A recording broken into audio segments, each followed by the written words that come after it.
So howdy folks, today we're going to be taking a tour of this little Nissan E-NV200 here. Now Beth and I have been wanting to work on a fully electric van for some time now, and in doing so we've discovered that there's huge potential here for off-grid living thanks to the massive storage capacity of the traction battery underneath.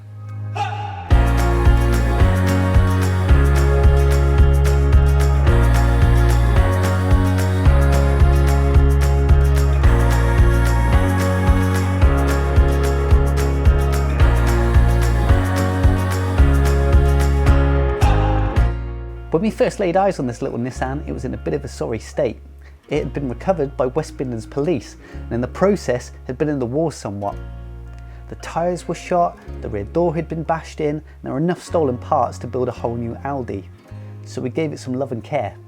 We put some insulation in, put a floor in, put the walls and ceiling up, gave it a lick of paint, and built a whole load of furniture that was going to turn this into a nice homely environment, a far cry from its previous life. Welcome to our tour of this little Nissan E-NV200. Cool, so starting in the front end of the van, we've got this little Aztec dining table here. I've made this out of some oak, as well as some maple and some American black walnut, just to try and give it those contrasting colours. This is actually on some pull-up hinges, so if I pull it up like so, it will click into place, and that will hold. And then that can be used as a dining table. Now underneath you can probably see that it's revealed this little hidden spice rack, and under here are some little jars, about 9, that you can put some spices in. And they'll just slot into those little recesses there, and then you want to hide that away, you can lock it into place, pull down the hinges, and that will just sit like that. Cool, so on this side then we've got a little control panel here for our electrics. So again, this has been made from a little bit of oak, and then we've used some flexible plywood here to just try and get all these little curves around the casing. We've got a 12-volt kill switch. You can probably hear the fridge going on. Let's switch that. This is a switch for the water pump. These 3 switches operate various lights around the van. This one being the little recessed spotlights here. Now these are actually touch sensitive, so if I touch the outer casing, it will come on like so. If I keep my finger on it, it will dim, and then I can just pull that back up by keeping my finger on it once more. So that's quite a cool little feature on there. Also on this control panel we've actually got a Victron smart battery monitor. So as well as giving a physical readout of how the battery's doing, you can actually hook this up to the Victron Connect app, so you can get a really good insight into how the battery's doing and how well charged it is. On the other side, we've got 2 isolating switches. One is for the solar panel, in case any maintenance needs to be done on that side of things, and the other one is for the battery charger. Now what that charger does is it will charge the leisure battery when the van's in motion, when it's actually running. That energy actually comes from the traction battery stored underneath the van that powers the van itself. So being an electronic vehicle, range can sometimes be a bit of a premium, shall we say. So if you need to preserve some of that, instead of it needlessly going over to the leisure battery, you can isolate that, and then we can make sure it's all contained inside the traction battery to ensure that we can get to a charging point. So looking at our kitchen unit, there's 2 false drawer fronts here, so you can actually access the water storage and the sink around the other side. So up top, you've got access here to do any maintenance on the sink and the pump, and then at the bottom you've got the fresh water here, which is stored in a 9.5 litre jerry can. And then that's pulled up via that shore flow pump, which will go up into the tap, and then any wastewater coming out of the sink will drop out through the floor of the van. We've got this little kitchen utensil drawer, and we actually cut up some ash logs using our pretty beefy chainsaw to do so, which gave it this cool little drawer front, and then we've got some dovetail joints to finish this off. So a little bit of storage there for utensils. Bit of storage here intended for chopping boards and things like that down there. We've got storage for like pots and pans and food down here, and same in here as well.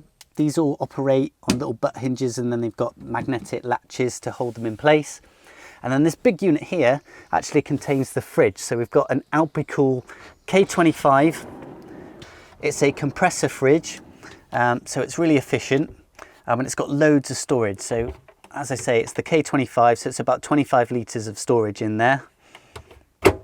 And that'll run all day long, nice and quietly. We've got a lovely oak worktop here, We've gone for sort of like a black hardware look, so we reiterated this with the sink and the tap, so we've gone for the sort of matte black look. This is a standard sort of household tap, which we've managed to hook a 12-volt pump up to, and it's got a pressure switch inside it, so the water will automatically come out once you pull the tap up and you release the pressure. On the back we've got this little tiled splashback, and we took some full-size tiles and basically cut them into quarters to fit the sort of tiny nature of the van. And then we've installed this 230-volt plug socket here. That's for the induction hob mainly, and then we've got these two little USB charging ports as well. And then finally up top we've got this little shelf unit, so that's just to store a few more extra tins and things, and there's also a light underneath as well, so if we're cooking late at night we can actually see what the hell we're doing. Cool, so moving on to this side of the van then.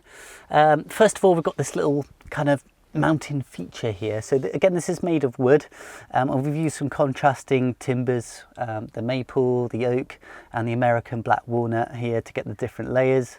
This is basically a light box, so just below the tops of each mounting are some little warm white LED lights. They're little LED light strips, so in the evening if you want to have a nice cozy atmosphere, you can whack this on and it should just give a little silhouette of each of the mountain tops. Down here at the bottom then we've got some storage. So we've got a few storage drawers underneath the bed itself. So we've got that one here. This is actually a false drawer front again. All the electrics are stored under here, and that's just a switch for the inverter. And this is where we can pull our bed out from. So there's a slat system here which pulls up as well as out. So it'll pull out to the other side of the kitchen unit here, and it'll give you kind of like a cozy double bed, I guess. The reason it pulls out and up, as I say, is because the electrics are under here, so that just gives us access to those in case they need any maintenance. But there's some legs that attach to the bottom of these to support those. We've got these cushions here. These have all been handmade as well, with this chevron material here. They will all fall into place, which I'll demonstrate shortly, to create the mattress for the double bed.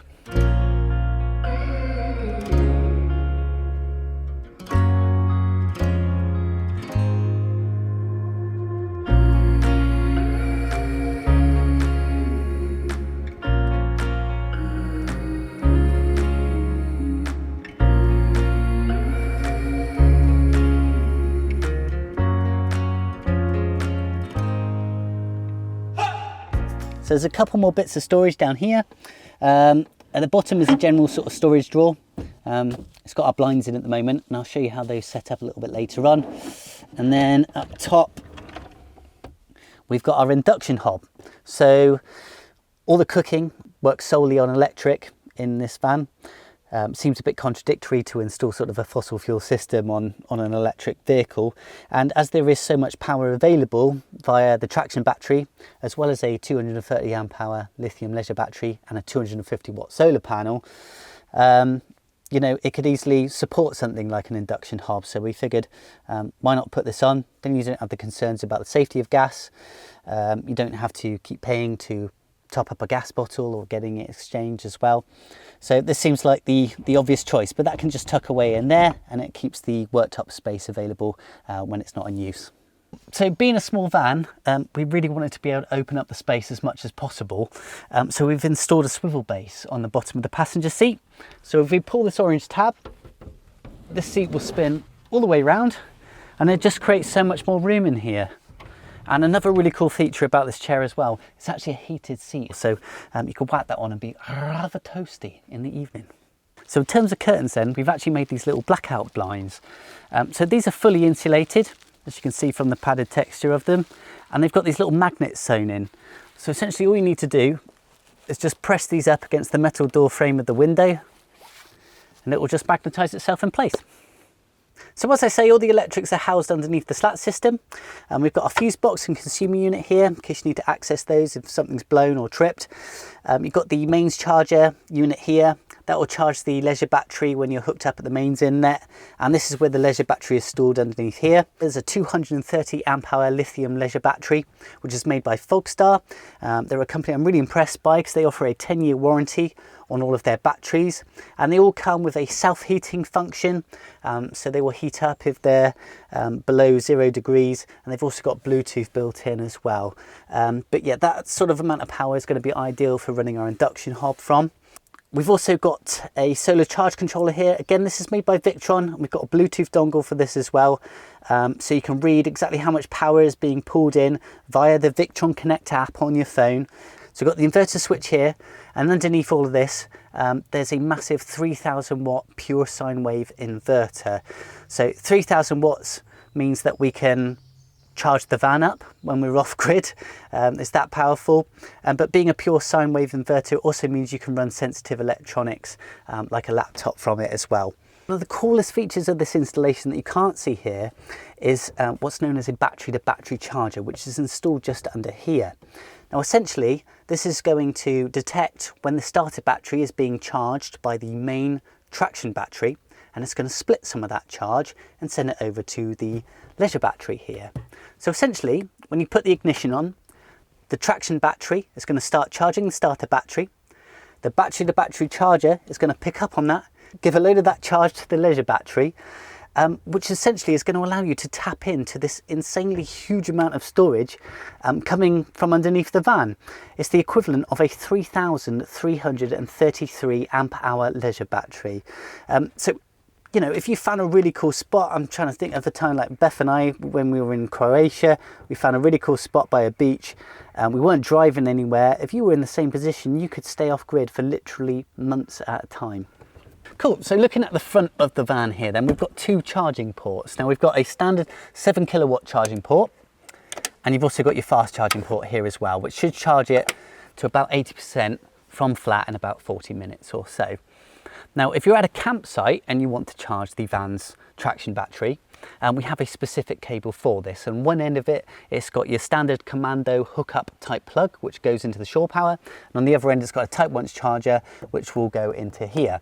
The cool thing about this cable is it's got a variable output on it, so most campsites will deliver 16 amps of power, but some only deliver 10. So to avoid blowing the fuse and to keep everyone happy, you can dial it down on the cable and you can charge all night long and be up and ready the next day, ready to hit the road with a full charge. Whilst you've got that cable plugged in and it's charging the traction battery, you can also charge the leisure battery off that one cable at the same time. All you need to do is simply hit the ignition into the on position.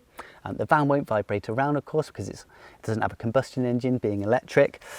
So you can sit comfortably in the back, and what will happen is some of that charge will be split from the starter battery over to the leisure battery so that everything can be charged at once by that one port.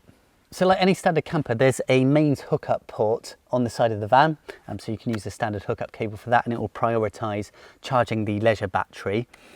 But there is also this little 3-pin plug socket here.